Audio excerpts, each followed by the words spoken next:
Hi everyone, it's Lynnea for LDRS Creative. I'm going to be making a quick set of one-layer cards today using the Orchid Stamp Set from the new Spring 2022 release. And the only other element I'm bringing into these cards is the set of A2 diagonal stitched layered card toppers.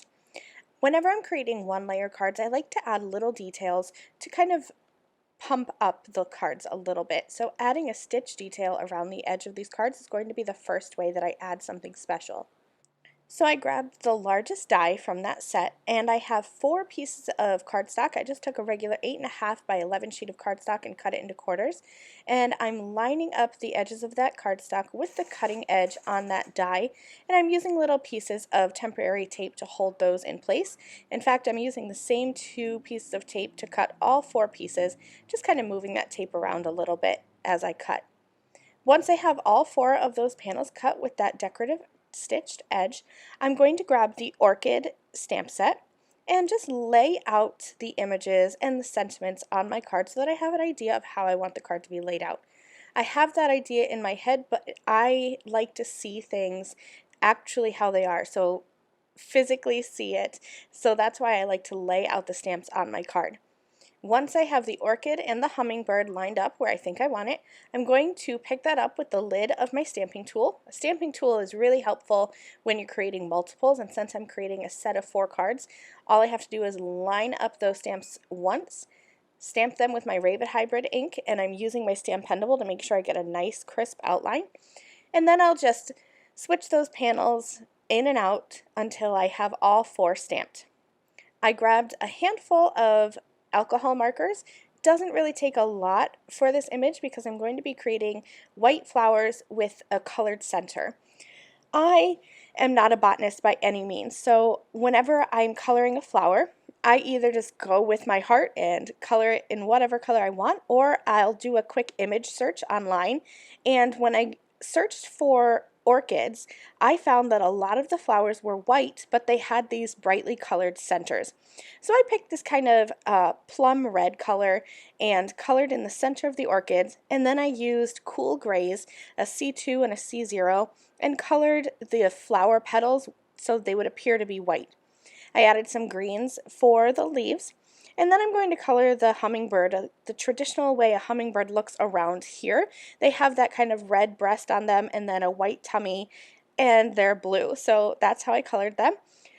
Now here's another way I like to step up my one-layer cards. The first way was I used that stitched outline to add a decorative border. And now I'm grabbing a very light, cool gray marker, so a C1 marker, and I'm going to just trace all around the way, both of the orchid and the hummingbird. That kind of makes that image pop off the page. Now you could just add a shadow following a light source, so just along one side of the image, but I like to go all the way around and really make those images pop off the page. It's time to add my sentiment, so I grabbed that large, wonderful word from the Orchid Stamp Set, and I also have a smaller sentiment to go along with it.